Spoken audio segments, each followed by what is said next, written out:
antara kita punya bayi perempuan, akikahnya 1 kambing. Ya. Di antara yang disunahkan pada hari ke-7 adalah dikasih nama, dikhitan, kemudian dicukur rambutnya dan akikah. Nah, sekarang untuk bayi perempuan, apakah juga harus dicukur habis rambutnya? Boleh atau tidak? Boleh. Hah? Boleh kan? Boleh. Alasannya? Karena untuk menimbang rambutnya untuk sedekah rambutnya. Tapi ada larangan. Kemarin sudah kita katakan Rasulullah melarang ya mencukur habis, menggundul anak perempuan, atau perempuan itu nggak boleh gundul. Ya, potong habis saya. Ya, intinya para ulama rahimahumullah jami'an sepakat kalau itu anak laki-laki ya itu digundul lotos, cukur habis, kemudian rambutnya ditimbang dengan perak. Tapi kalau untuk perempuan ini khilaf di kalangan para ulama.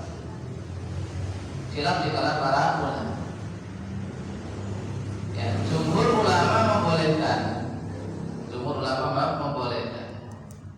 karena dikiaskan dengan laki-laki. Laki-laki juga digundul lotos kok masih bayi, ya perempuan pun iya juga. Dasarnya sebuah riwayat bahwasanya Fatimah diperintahkan Rasulullah SAW untuk mencukur rambutnya Ummu Kulthum dan Zainab ketika masih kecil, Al Hasan dan Husain, putra putri beliau radhiyallahu anhu. Tapi ternyata ini dilemahkan oleh sebagian ulama. Adapun pendapat yang kedua, pendapat mazhab Hambali, mengatakan tidak boleh karena adanya larangan dari Nabi SAW untuk mencukur habis rambut seorang perempuan.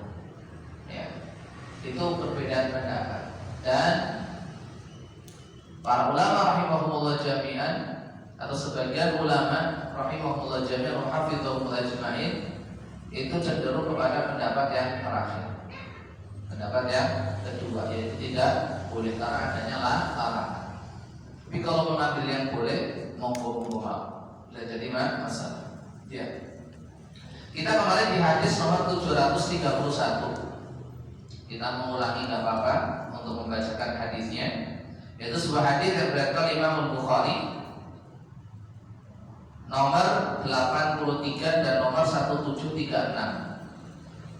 dan Imam Muslim nomor 1306 rahimahumullah jami'an an Abdullah bin Amr bin Al-As radhiyallahu anhuma anna Rasulullah sallallahu alaihi wasallam waqafa fi hajjatil wada'i faj'alu yas'alunahu faqala rajulun lam ash'ur fahalaqtu qabla an adbah qala idbah wala haraj faja'a akhar faqala lam ash'ur fanahartu qabla an armiya qala irmi wala haraj fama su'ila yawma idzin an syai'in qaddima wala ukhira illa qala if'al wala haraj. Muttafaqun alaih. Allah baik. Dari Abdullah bin Amr bin As radhiyallahu anhu, bahwasanya Rasulullah menutup di hari Wada, maka orang-orang bertanya pada beliau. Seorang berkata, saya tidak tahu, saya mencukur sebelum menyembelih. Beliau bersabda, sembelihlah, tidak apa-apa. Yang lain datang dan berkata, aku tidak tahu, menyembelih dahulu belum melempar. Beliau bersabda, lemparlah, tidak apa-apa. Tidaklah pada hari itu beliau bertanya tentang sesuatu yang dilakukan dahulu atau belakangan, oleh berkata, lakukanlah, tidak apa-apa. Jazakumullahu khairan wa barakallahu fikum. Hadis Hadis ini diriwayatkan dari sahabat Abdullah bin Amr bin As radhiyallahu anhu jami'an. Beliau menceritakan salah satu momen yang ada pada saat peristiwa Haji Wada, yaitu bahwasanya Rasulullah SAW pada saat Haji Wada beliau itu berdiri di atas ontanya, berdiri di atas ontanya. Kemudian para sahabat radhiyallahu anhum ajma'in yang ikut haji bersama beliau pada waktu itu mulai bertanya tentang berbagai macam masalah yang mereka butuhkan. Satu faedah kemarin kita sudah ambil, bahwasanya seorang pemimpin ketika dalam momen-momen penting, dalam kegiatan-kegiatan yang penting, hendaknya dia harus berada pada posisi yang terbaik. Saat dibutuhkan, maka orang akan bisa menemukan dengan mudah. Tidak umpetan, tidak malah melarikan diri, cuci tangan, seolah-olah tidak mau bertanggung jawab atas segala kegiatan yang sedang berlangsung. Ini kemarin kita sudah bahas ini. Kemudian faedah yang kedua adalah apa? Pentingnya bertanya tentang berbagai macam permasalahan yang dibutuhkan, apalagi mendesak. Ya. Posisi Rasulullah SAW pada waktu itu sangat terlihat dengan jelas oleh para sahabat radhiyallahu anhum, sehingga mereka dengan mudah untuk menemukan Rasulullah SAW, itu Rasulullah SAW. Sehingga bagi siapapun yang membutuhkan bantuan Rasulullah SAW, membutuhkan konsultasi dengan Rasulullah SAW, butuh bertanya kepada beliau alaihi salatu wassalam, maka dengan mudah bisa menemukan. Ya. Jadi ini pentingnya bertanya tentang berbagai macam permasalahan yang ada, yang sedang dihadapi. Maka datanglah seseorang, tidak disebutkan namanya siapa, ya, pokoknya ada orang, tidak sebutkan siapa namanya, karena mungkin penyebutan nama itu dianggap tidak terlalu penting. Yang penting adalah apa yang ditanyakan dan jawaban yang diberikan, atau apa yang dilakukan, atau apa yang diucapkan. Maka ini kita bisa mengambil satu faedah penting, bahwa janganlah kita itu terlalu fokus terhadap nama, ya, karena terkadang sebagian orang itu terfitnah dengan nama, apalagi nama itu sudah terkenal, ya, sudah masyhur. Sehingga ada satu penyakit yang terkadang menjangkiti sebagian orang, yaitu apa? At-ta'alluq bil ashkhas. At-ta'alluq bil ashkhas, ngefan terhadap seorang tokoh. Nah, begitu menggandrungi tokoh tersebut, mungkin karena kepiawaiannya, kepandaiannya, kepintarannya, dan seterusnya. Ya. Boleh-boleh saja kita mencintai seseorang yang memang pantas untuk kita cintai. Kita menghormati dan menyanjung orang yang pantas untuk dihormati dan disanjung karena memiliki kelebihan. Utamanya kelebihan masalah ilmu, masalah kesolehan, ketakwaan, ibadah, boleh-boleh saja. Tapi jangan sampai fanatik. Jangan sampai terjatuh ke dalam sikap kultus individu, taqdisul ashkhas. Seolah-olah orang yang kita cintai, orang yang kita ikuti, itu bebas dari salah, tidak pernah keliru. Ya, makanya terkadang Orang kalau sudah fanatik buta mengikuti seorang tokoh, biasanya kaidahnya cuma dua. Kaidah yang pertama bahwanya beliau tidak pernah salah. Kaidah yang kedua, kalau salah kembali ke kaidah yang pertama. Sehingga apa? Benar salah dibela. Jelas-jelas keliru, dicari pembenaran dan pembelaan.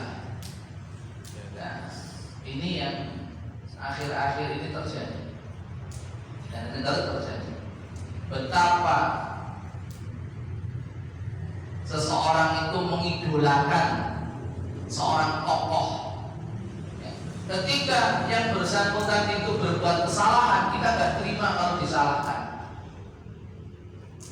Kita bela, cari pembenaran untuk membela tokoh yang kita sanjung, tokoh yang kita senangi luar biasa.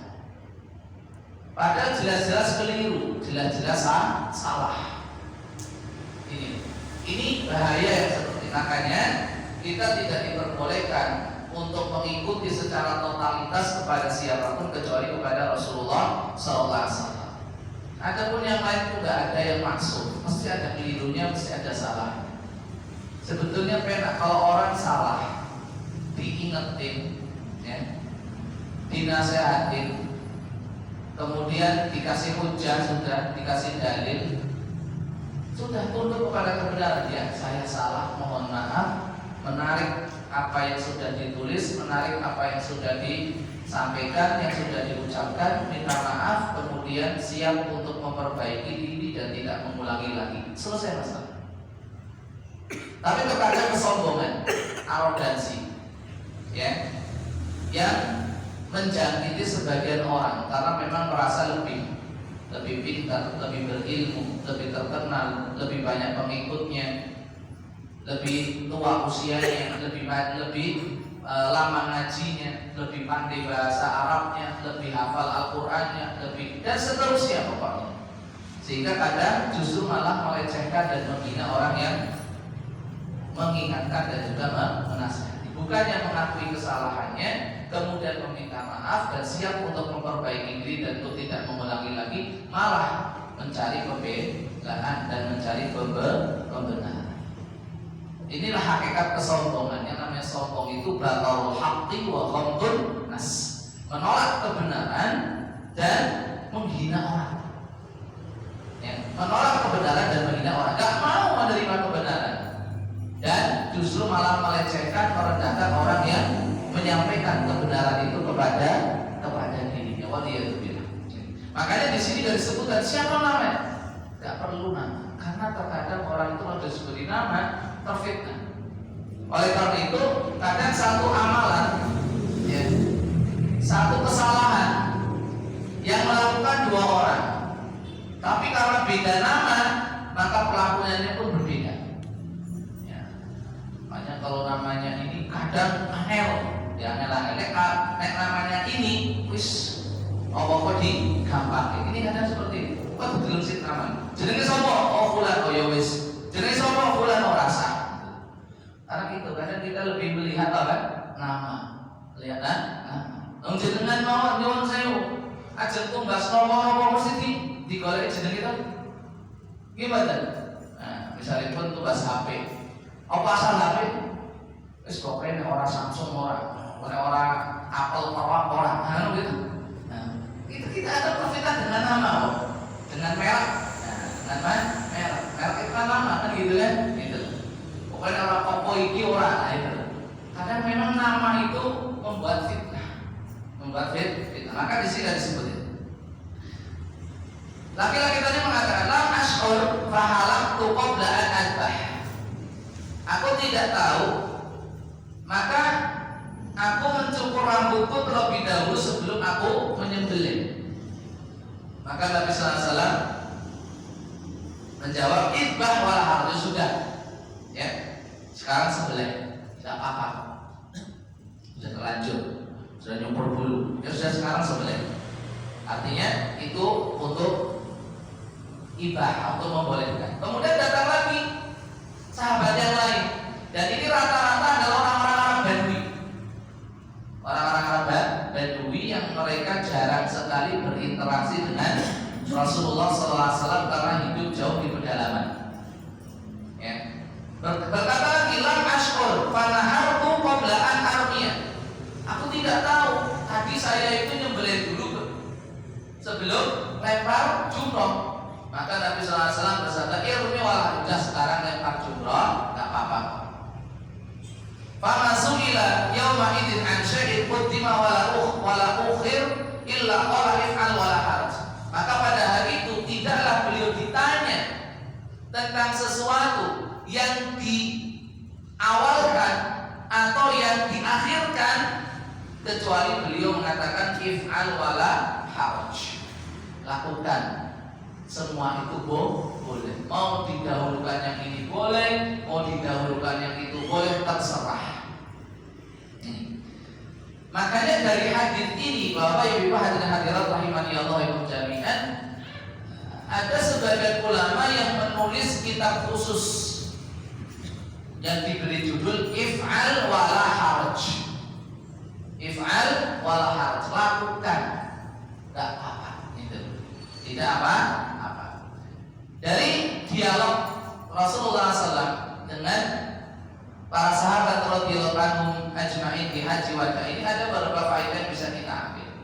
Yang pertama adalah bahwasanya salah satu penyebab utama kejahilan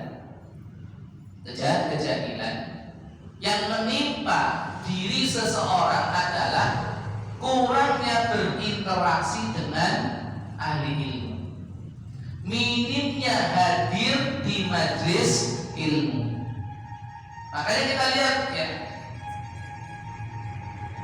para sahabat radhiyallahu anhum yang datang menemui Rasulullah SAW itu mengawali pertanyaannya dengan kalimat lam ash'ur, aku tidak tahu.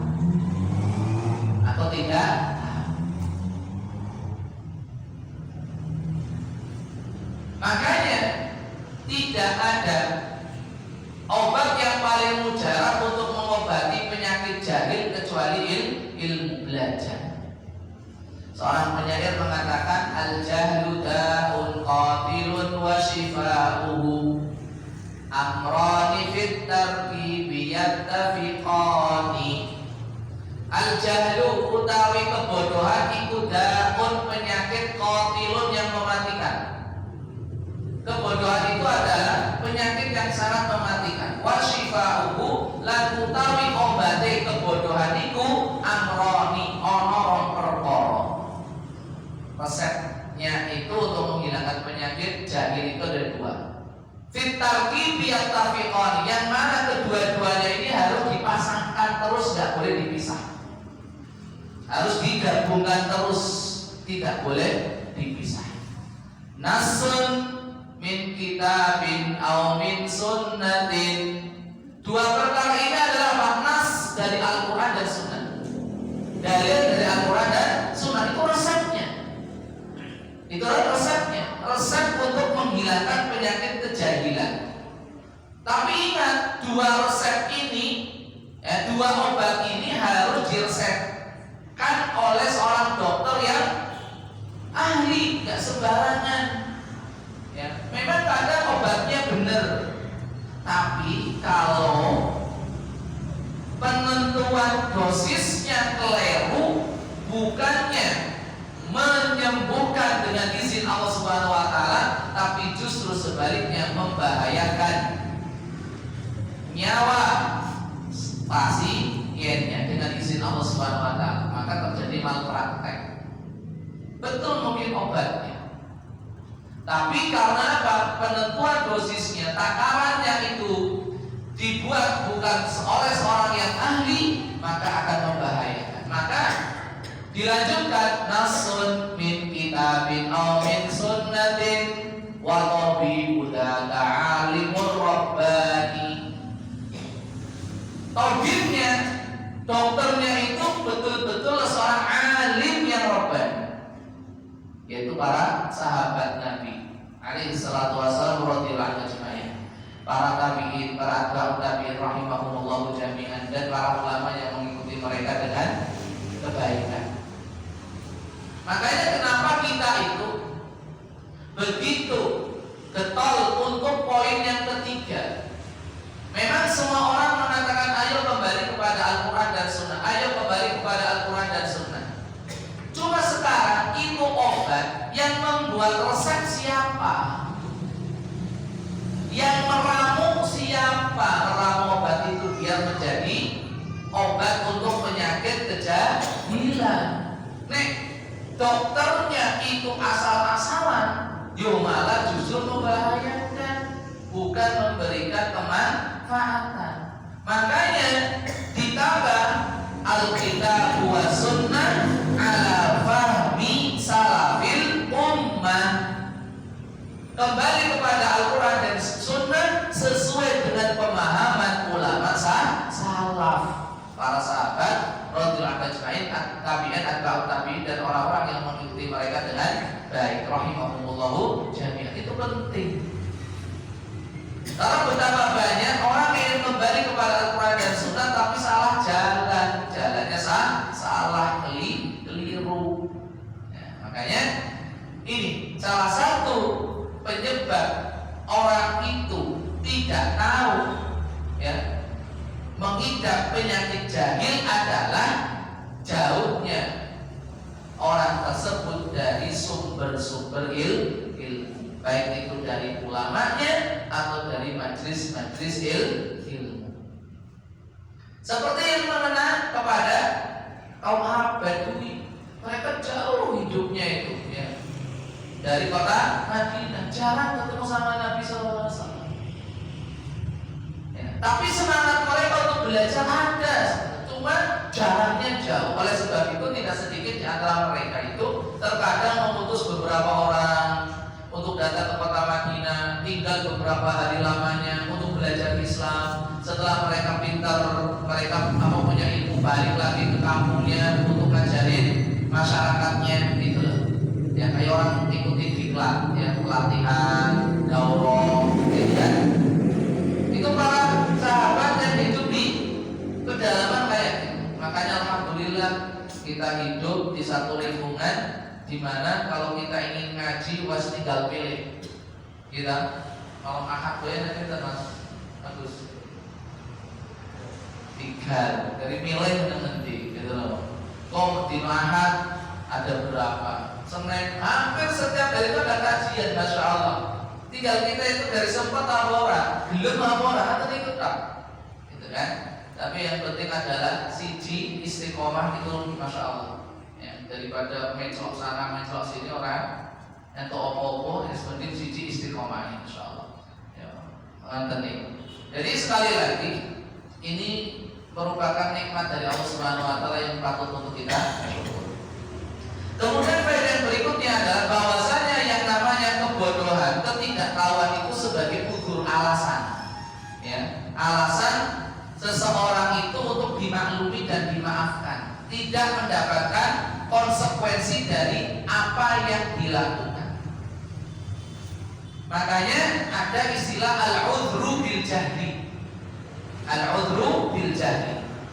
Seseorang dikasih uzur ketika dia memang betul-betul tidak tahu, orang tidak ngerti lah gimana. Makanya ini penting bagi kita untuk diperhatikan, untuk kita jadikan sebagai pegangan dan pedoman, ya, menyikapi amaliyah perbuatan yang dilakukan oleh mereka-mereka, orang-orang yang ada di sekitar kita. Ampun gerusak-gerusu, orang kesusu, ojo tergesa-gesa, menghakimi, menghukumi orang yang melakukan ini dan itu. Ya, bisa jadi, dan ini sangat besar kemungkinan mereka masih melakukan ini itu karena mereka belum tahu, belum ngerti. Nah, orang belum tahu langsung kita kasih vonis, nggak mestinya nesu, mesti marah, gitu loh. Makanya caranya dirubah, jangan memvonis, jangan menghukum Jangan langsung memberikan peringatan dan nasihat nyalah-nyalake, tapi dengan cara lain. Menurut saya dengan konteks antara kita dalile nopo nggih nek menawi dengan boten keberatan kalau sinau kali panjenengan. Oh ternyata nggak tahu dalilnya. Oh ternyata dia cuma ikut-ikut A, B, kita masuk. Ojo langsung koyo ngene iki ora entuk iki dalile ngene iki. Ya.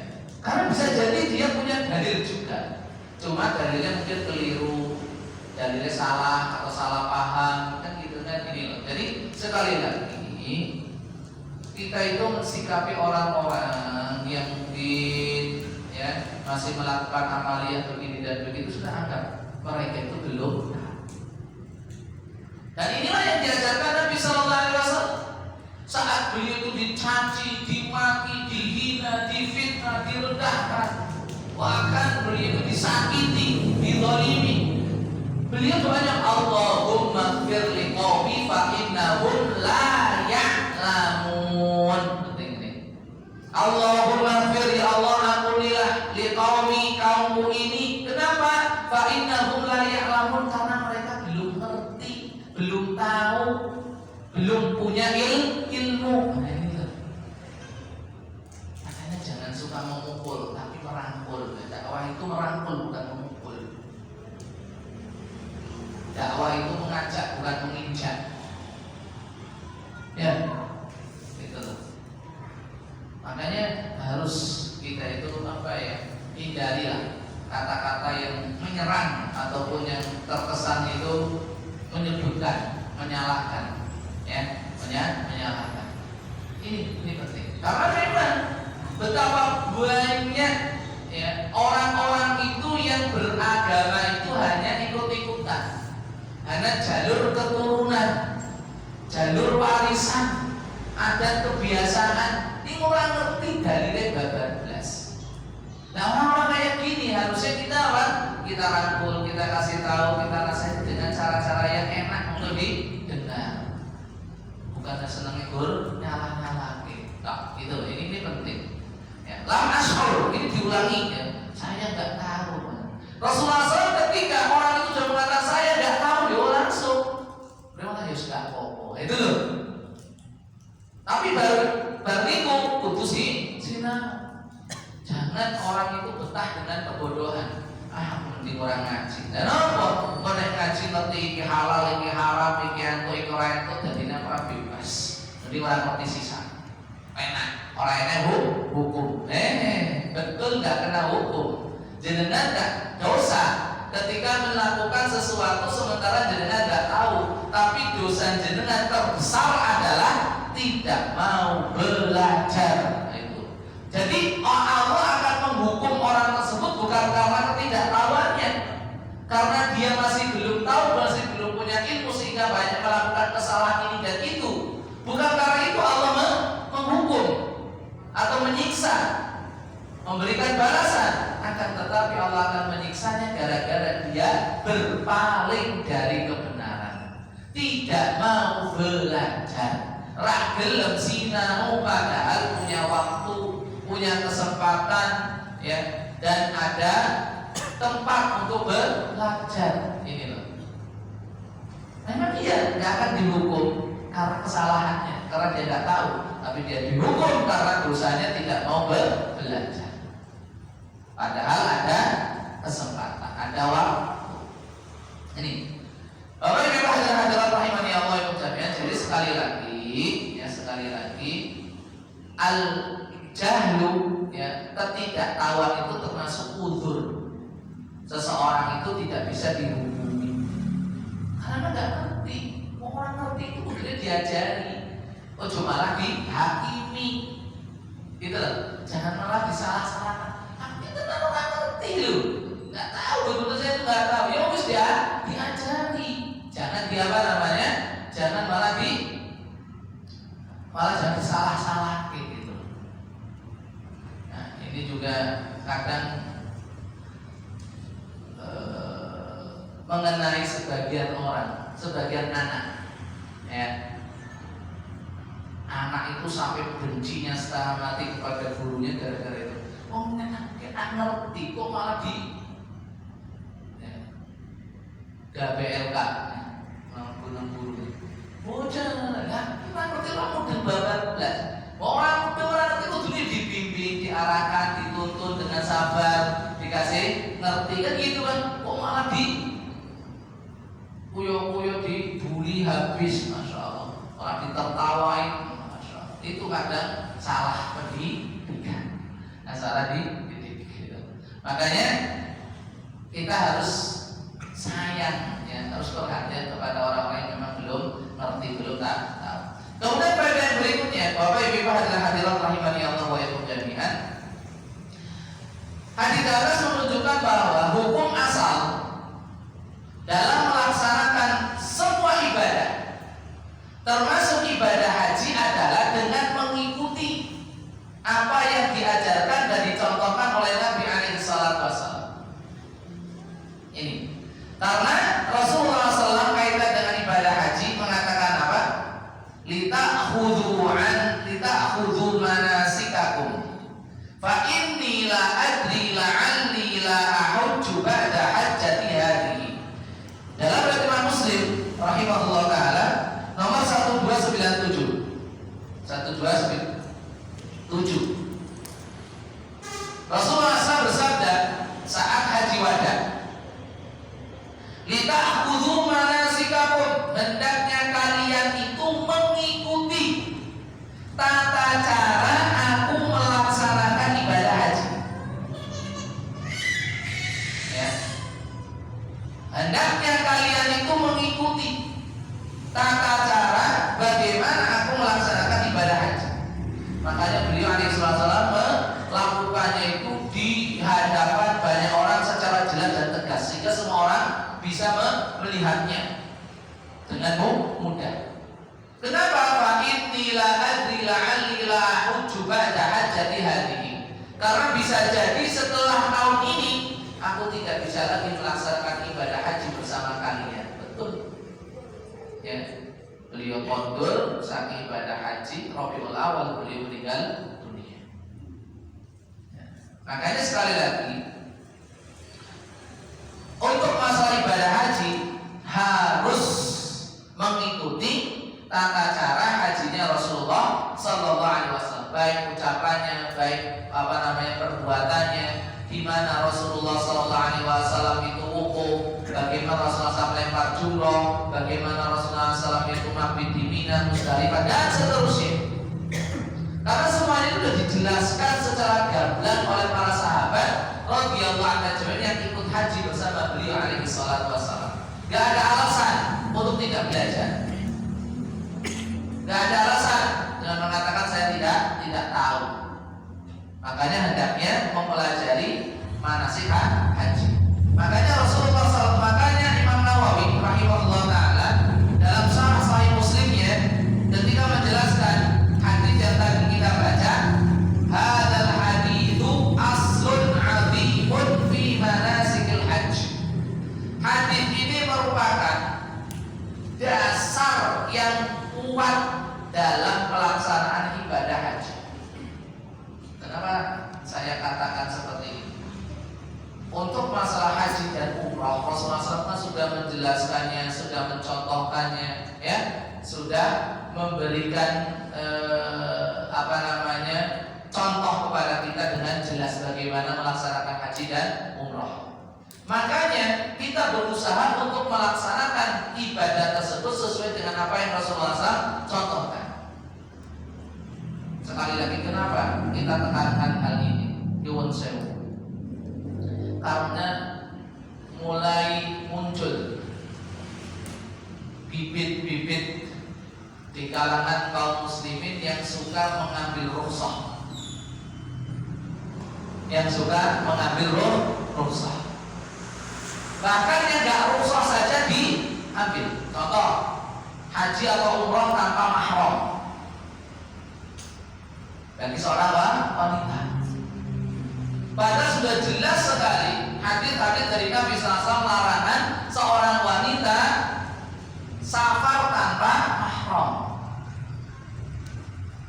Saya ya tetap menghormati pendapat diperbolehkan selama banyak temennya, perjalanannya aman, nggak pakai mahram nggak apa-apa. Tapi nyuwun sewu, kita tetap lebih memilih apa yang betul-betul diajarkan, diperintahkan atau dicontohkan oleh Rasulullah SAW. Dan ini bukan hanya ucapan Rasulullah SAW, praktek langsung. Prakteklah langsung. Ketika seorang sahabat wajib dia itu pergi jihad bersama Rasulullah SAW. Ketika di tengah perjalanan beliau teringat, ya Rasulullah, istri saya ini pergi haji sendirian. Gimana ini? Padahal saya wajib berangkat jihad bersama Anda. Kata Nabi SAW, pulang temenin istrimu haji, tinggalkan jihad, padahal jihadnya wajib. Ini menunjukkan apa, Pak? Ada orang itu gampang, itu rapopo, orang lain maharomnya rapopo. Dan kalau misalkan nanti ada apa-apa di tengah jalan, kira-kira orang yang paling bebas ya untuk menangani ya si wanita ini, misalkan sakit atau jatuh atau kenapa, kira-kira dan ini kode-kode wedoe lemah. Yang paling enak kan ketika ada mahramnya kan, entah itu kakaknya, entah itu ada adiknya, orang tuanya, suaminya, anaknya, kan enak. Om potong yoke mahrame dewi, arep dijaluk pijet yoke mahrame dewi, arep nuntun yoke mahrame dewi. Coba nek ora nek mahrame. Kode-kode wedoke yo lemah, aku yo kesel, aku ora kuat gendong jenengan kan. Tapi nek bojone kan bisa gendong gitu loh. Kalau seandainya terjadi apa, enggak, itu loh. Jadi sekali lagi semuanya itu masalah.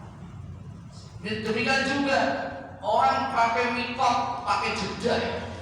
Jedah itu bukan tempat mikot, ambil rusak. Ya.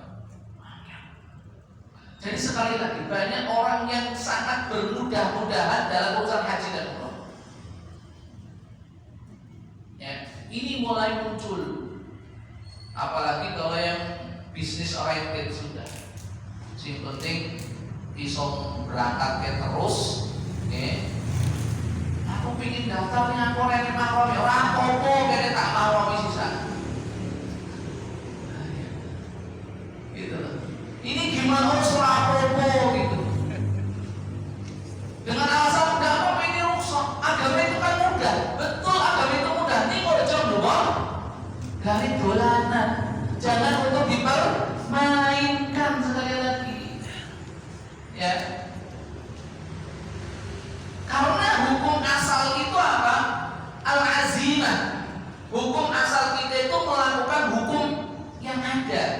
Adapun rukhsah itu dalam kondisi-kondisi tertentu mendesak, dan itu pun harus dipertimbangkan oleh para ulama. Sidik-sidik rukhsah, sidik-sidik rukhsah. Nek kayak gitu caranya, maka hukum aslinya akan hilang sedikit demi sedikit. Contoh misalkan, yang namanya orang di bulan Ramadan, ya, hukum aslinya dia apa? Puasa kan? Nah, baru ada rukhsah bagi orang yang safar untuk tidak berpuasa. Tidak berpuasanya buat orang yang safar itu hukum asli nomor rukhsah. Saya ulangi, hukum asal orang di bulan Ramadan itu puasa. Kemudian syariat memberikan rukhsah bagi orang yang musafir untuk tidak berpuasa. Nah, adanya hukum boleh tidak berpuasa bagi musafir di bulan Ramadan itu hukum asal atau rukhsah? Nah, ini. Tapi sebagian orang menjadikan sebagai apa? Hukum asal. Ketoke wong musafir kudu ora poso. Ini sempat saya ditanya tentang putaran video salah seorang ustaz. Gimana ya Ustaz? Enggak. Kalau kami tetap berpendapat yang namanya kalau dia kuat tidak mendapatkan kesulitan, tidak mendapatkan kepayahan, dan masih mampu untuk puasa karena itu hukum asli. Adapun tidak puasa itu rukhsah. rusak. Walau dengan itu pas Ramadan kemarin banyak mendapatkan share-sharean video itu. Ya, ada yang dapat? Ya kan? Ya. Kalau saya ini loh, ya. Mas, kok gampang kayak masalah rusak itu rusak. Rusak itu kondisi tertentu. Kalau memang sudah nggak mampu, nggak kuat, nggak bisa. Kita tetap berpegangan dengan apa? Hukum asalnya itu apa? Azimah namanya. Jadi kebalikan rusak itu apa? Azimah. Dari KBKB-nya ke rusak, azimah hilang. Hukum asalnya menjadi terlupakan dan ditinggal. Bahaya. Darurat lagi mana? Daruratnya sampai mana? Ya, makanya sekali lagi, fattaqullaha mastata'tum ini kaidahnya. Lakukan sesuai dengan kemampuan kita. Kalau udah nggak mampu, baru kita ngambil rusak gitu loh. Ini mau coba orang mampu, orang ngerti gitu loh. Ini sih nanti akan dikisah. Karena kita senangnya itu ekor gitu. Pura-pura nggak tahu, pura-pura nggak ngerti gitu, pura-pura nggak denger gitu. Enak itu. Maka sekali lagi saya mau maaf. Ini penting untuk diingatkan. Ini.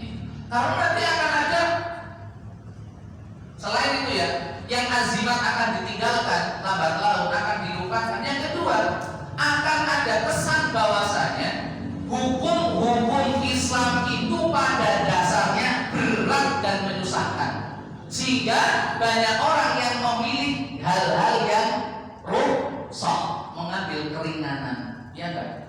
Berarti nek wong iki cukup keringanan. Berarti dia berpendapat bahwasanya hukum asalnya ini berat, susah. Gimana? Mergo nek abot, mergo susah, cukup sih keringanan. Ini loh. Bisa dipahami gitu? Ini bahaya gitu. Kalau sudah kita itu ketagihan ngambil yang rusak tak, ya, selain akan terlupakan itu azimat hukum asalnya, akan menimbulkan kesan yang kedua bahwasanya hukum-hukum Islam itu semuanya berat dan menyusahkan. Makanya banyak orang yang memilih keringanan, yang ringan. Jadi kita berusaha sekuat tenaga untuk melakukan dan melaksanakan perintah dan meninggalkan larangan itu sekuat tenaga. Semampu. Kalau sudah nggak mampu betul baru ambil rusak. Nah masih mampu ngapain ambil rusak? Rusak itu kan berarti orang yang sudah nggak mampu. Itu orang yang sudah nggak kuat itu baru ngambil rusak. Kuat koyo ngono kuwi rusak. Karena memang segala sesuatu yang ringan itu menyenangkan. Gitu. Sesuatu yang ringan itu menyenangkan nggak? Hah? Mungkin. Mulanya kan ibu-ibu biasanya kan diet. Biar ringan. Jangan ke bojone kan? Nah iya. Itulah. Nek abot ya intermezzo. Bapak Ibu hadirin rahimanallahu jami'an. Sudah tadi? Sudah. Adzan dulu nanti tambah sedikit tak mungkin hadirin. Jadi sekali lagi kita jangan bermudah-mudah untuk mengambil rukhsah. Ya. Karena itu tadi akan menjadikan azimah hukum asal itu terlupakan atau ditinggalkan. Yang kedua akan menimbulkan kesan bahwasanya ternyata hukum-hukum Islam itu memberatkan dan menyusahkan sehingga banyak orang yang lebih memilih rukhsah. Yang ketiga akan menjadikan yang rukhsah itu seolah-olah hukum asal. Hukum asal bagi orang yang musafir adalah tidak berpuasa. Akhirnya seperti itu nanti. Padahal hukum asalnya apa? Puasa.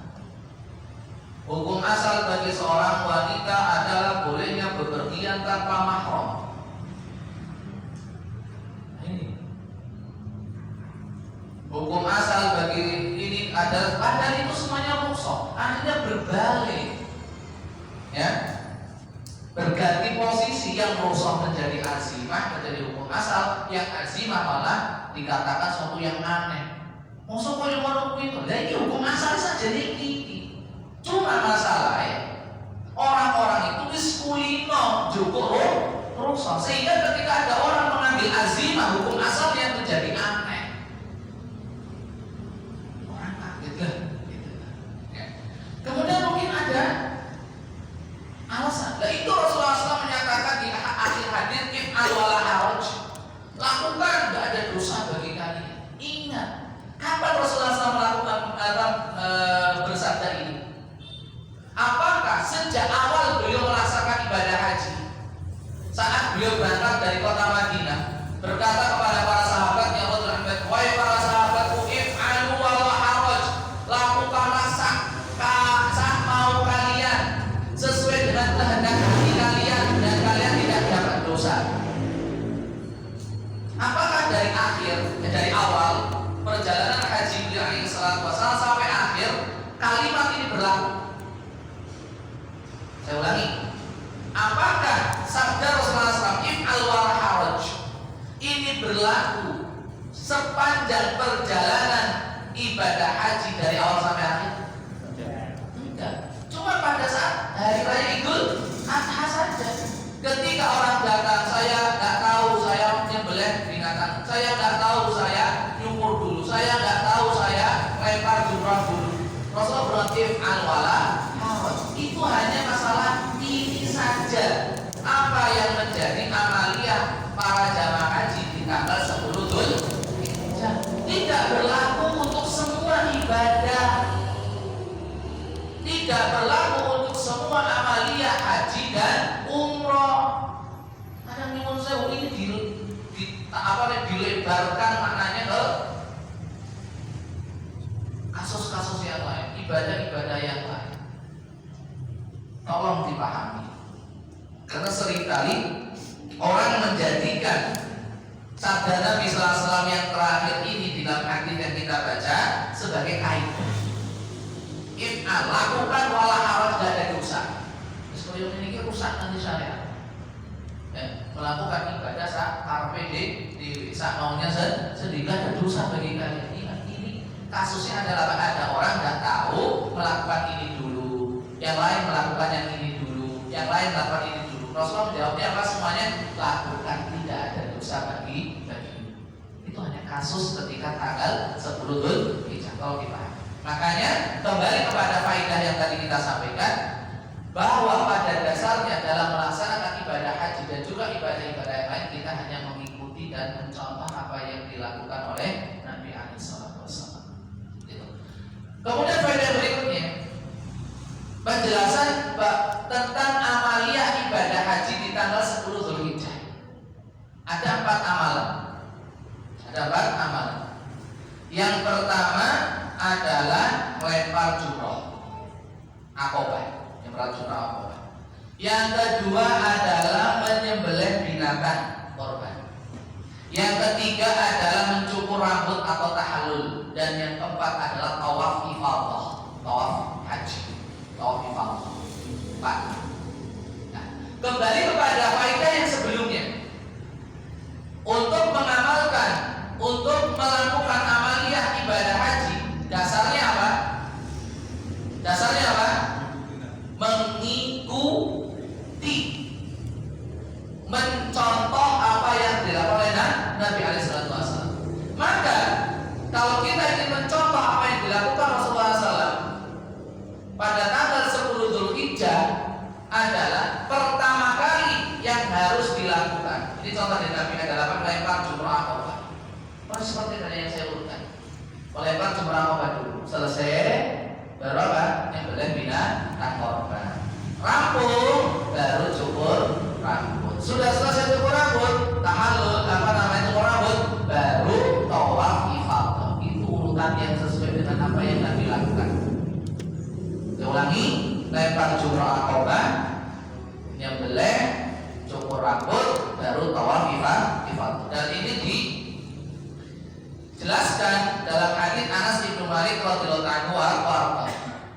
Ata Rasulullah sallallahu alaihi wasallam Mina fa'atal jumrata faramaha thumma ata manzilahu bi Mina wa nahara thumma qala lil hallaq khudh wa ashara ila janibihi al-ayman thumma